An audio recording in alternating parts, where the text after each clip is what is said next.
entenda o seguinte, essa coisa da gratidão, da motivação, deveria ser espontâneo do ser humano pelo simples fato de estar aqui, o privilégio de mais um dia. Eu aprendi isso muito cedo. Do jeito que está aquele sol lindo aqui na sua varanda, quando o sol pintava na fresta do meu barraco na favela, é o mesmo sol, gente. Esse sol que está aqui lindo é o mesmo sol que está lá atrás. Então, o resto são acessórios, são rótulos que você pode mudar, pode colorir, pode modificar, mas o principal, que é essa energia divina que nós recebemos de manhã, esse é imutável, insubstituível, que é o privilégio de mais um dia, é isso que nos dá vida. Se você levantar de manhã nesse país, você dá de cara com essa energia, porque nós estamos num lugar, num continente, aliás, no nosso país, no meu ponto de vista, é um continente, que tem o melhor clima do planeta. Então você levantar de manhã, se você não tiver a grandeza de olhar para dentro, agradecer que você está com vida 22, olhar para esse sol lindo, lembrar que você tem um diamante que você acabou de ganhar, você tem 24 horas para lapidar. Se isso não for suficiente para te motivar, eu acho que você precisa apanhar. Pendurar você e dar uma surra para você aprender a ordem dos valores. Quais são os seus valores? Quem é você? Quanto tempo acha que você vai ficar aqui? Então, cara, para onde é que você quer ir? Então, cara, agradece, você ganhou o dia, tudo que nós precisamos é isso. O privilégio da luz de mais um dia. Aí você olha em volta, você tem Deus do lado, que é a pessoa que dormiu com você. Você tem família. Cara, se você tiver que ir para algum lugar, depois você tem para onde voltar. As pessoas estão muito focadas no estrume. E se tem estrume, tem um cavalo. Cara, para de olhar para a bosta, olha para o cavalo. Que legal. Então, eu acho que assim, objetivo. Para onde é que você está olhando? Qual que é o seu ponto de vista? Mas nós estamos em tempos difíceis. Não, os tempos não são difíceis, os tempos são diferentes. Mania que as pessoas têm de dizer que agora estamos em tempos difíceis. Eu ouço essa frase desde quando era garoto na favela. Ué, então o que era difícil? Se é difícil agora, como é que era lá então? Se lá para mim não era difícil, o que seria agora? Então, cara, não é o que você tem ou o que você construiu ou constituiu. É quem você é. Então, se você resgatar os seus valores e for lá na sua essência, você vai ver que você nasceu privilegiado. Convenceram a humanidade lá atrás. Quem já conseguiu dar um passo à frente, em vez de dar a mão e trazer o outro, ele diz pro outro, para você não dá, é difícil, tá? Eu subi aqui, mas é difícil. O outro achou que realmente acreditou naquilo e nem tentou. Cara, é mentira. Sangue azul, nobre, imperador. Não, ser humano.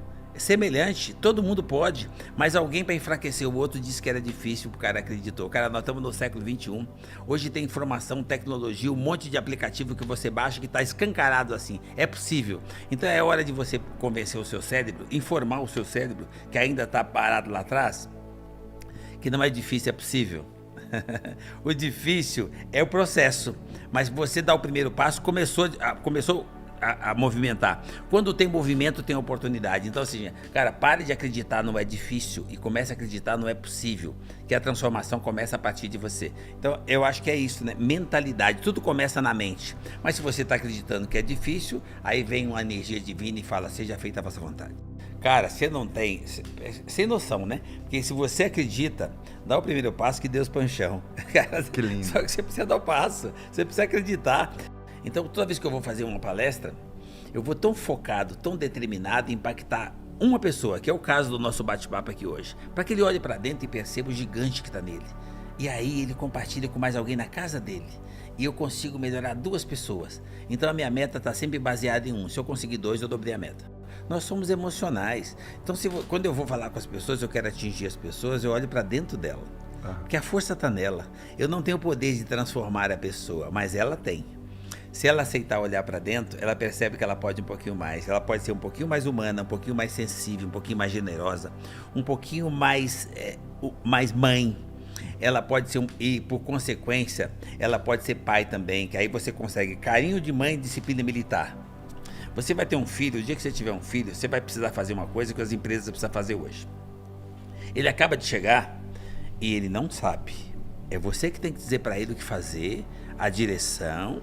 Ele depende de você quando chora, para comer, para beber, tudo ele depende de você. E você vai dizendo o que fazer.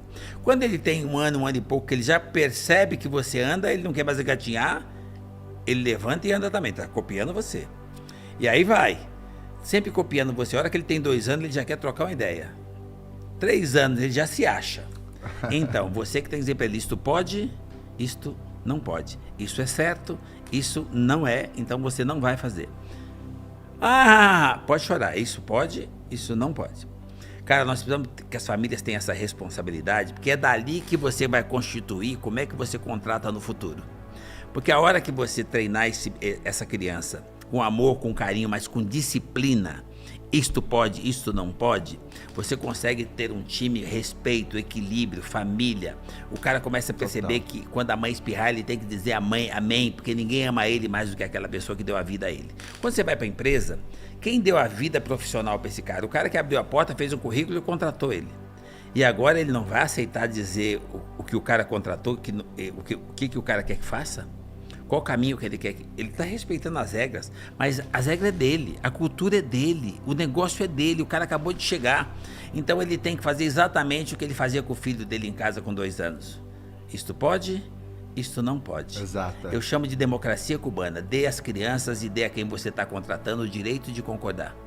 O gestor é bússola, ele dá a direção. Você acabou de chegar, você não sabe. Ah, mas eu sou formado. Então, mas aqui, o problema não é a sua formação, é a nossa cultura.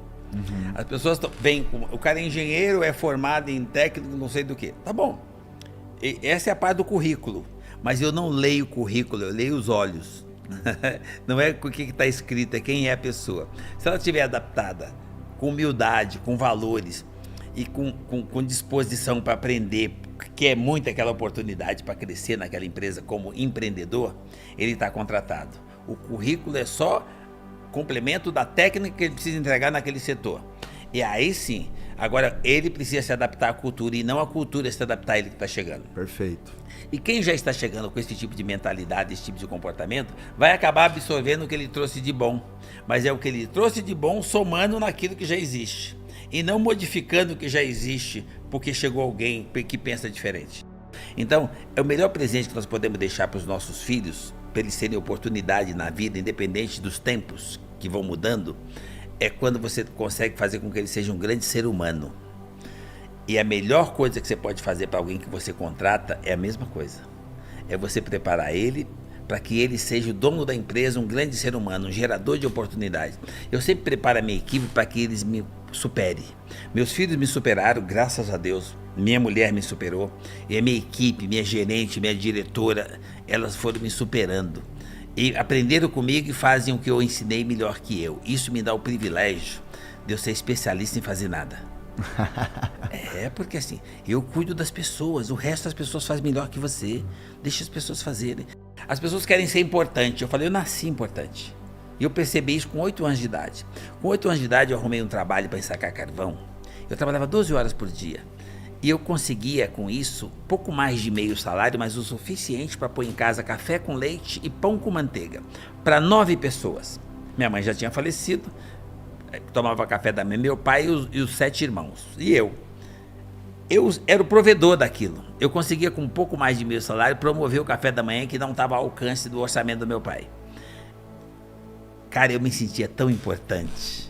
Então a minha importância, se você é importante, eu sou muito importante. Mas eu não sou importante por causa de um carro alemão ou de um 1º milhão. Eu sou importante porque eu conseguia perceber que importante é quando você consegue fazer alguma coisa que beneficie o próximo. Eu conseguia fazer isso com 8 anos de idade. Então eu nasci importante. Eu já era importante lá atrás. Isso para mim virou propósito. Eu sempre procuro ser importante. Eu sempre procuro dar a mão e puxar mais alguém. Eu sempre procuro ter o papel de locomotiva, mas sem subestimar quem está do lado ou vem depois. Transformando a outra pessoa também, compartilhando o conhecimento, para que ela também perceba que ela também pode ser locomotiva e não vagão. E aí, essa pessoa se fortalece e em vez de me atropelar, ela empurra, porque uma locomotiva empurra a outra. E a composição da vida fica leve. Então, na realidade, pensa num cara que vive feliz. Pensa num cara que vive leve e que vive numa constante alegria e a felicidade. Por isso, saúde. Então eu falo, formar pessoas não é opção, é obrigação. Ninguém faz nada sozinho, você precisa das pessoas. Então toda vez que você tiver oportunidade, prepare os seus. Dá curso, dá treinamento, dá orientação psicológica, dá motivação. Leve para ambientes que fortaleça ele de dentro para fora, que a pessoa fique motivada de verdade, mas percebendo de quem ele é e de quanto ele pode contribuir. Então eu entendo o seguinte, se você quer ter ascensão naquilo que você se propôs a fazer, prepare o time. eu nunca tive uma oportunidade, eu sempre gerei as oportunidades. E aí eu fazia com tanto amor, com tanta paixão na multinacional que eu estava, que os meus patrões, o meu gerente, o meu chefe ficavam olhando e eles começaram a não querer ficar sem mim. Porque eu trabalhava para mim, eu produzia tanto que eles começaram a me dar mais trabalho e eu comecei a fazer falta, caso eu não fosse. E eu comecei a trabalhar de segunda a domingo, porque eles não conseguiam mais ficar sem. Então, para ter certeza que eu não ia embora, eles deixaram eu ganhar. E aí eu comecei a melhorar de vida lá. Então, essa é a atitude. Eu criei as oportunidades. Então, as pessoas precisam se fortalecer entendendo o seguinte: se você tem um patrimônio, quem ganhou foi você. O seu patrimônio jamais... Presta atenção nisso. Jamais deixe as suas conquistas ficarem maior que você. Foi você é o conquistador. A conquista é menor que você. Então, quando você estiver sem dinheiro, por isso todas as vezes eu levantei leve e fiquei melhor do que antes. Porque meu patrimônio nunca passou do meu nível. Eu sempre fui maior do que aquilo que eu conquistei.